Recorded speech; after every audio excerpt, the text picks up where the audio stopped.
Subscribe कीजिए Urdu for all को और बेल आइकन पर क्लिक करें लेटेस्ट वीडियोस के लिए। अस्सलाम वालेकुम दोस्तों, उर्दू फॉर ऑल चैनल में आप सबको एक बार फिर खुश आमदीद। दोस्तों, हमारे दांत हम पर अल्लाह ताला का बहुत बड़ा एहसान है। ये गोश्त से निकाले गए हैं। दांतों का सफ़ेद रंग चेहरे के लिए सबसे ज्यादा मौजू था। सफ़ेद के अलावा कोई और रंग जैसे सुर्ख या स्याह होता तो इंसान से डर लगता।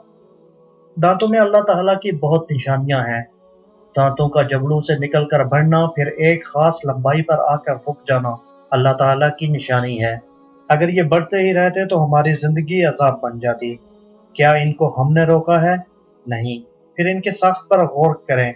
किसी भी चीज को खाने के लिए पहले काटने की जरूरत थी। अल्लाह ताला ने सामने वाले दांत तेज और नोकीले बनाए ताकि हम खुराक को आसानी से काट सकें और पिछले दांत चौड़े बनाए ताकि खुराक को पीसा जा सके। क्या ये सब कुछ हमने अपनी मर्जी से किया है? हरगिज़ नहीं। अल्लाह ताला तक पहुंचने के लिए तो हमारे दांत ही काफी हैं, जो ज़ुबान हाल से अपने खालिक की सनदगरी का ऐलान कर रहे हैं। काश हम इन दांतों से फायदा उठाते हुए अपने खालिक को भी याद रखें और उसका शुक्र अदा करें। क्या मुंह का गोश्त खुद ब खुद दांतों में तब्दील हो गया है? दांतों के मादे पर गौर करें।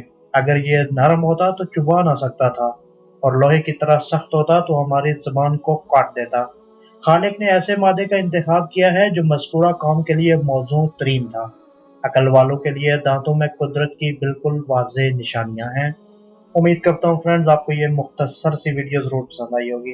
अगर वीडियो अच्छी लगी है तो इसे ज़रूर लाइक और शेयर कीजिए। अल्लाह हाफिज़।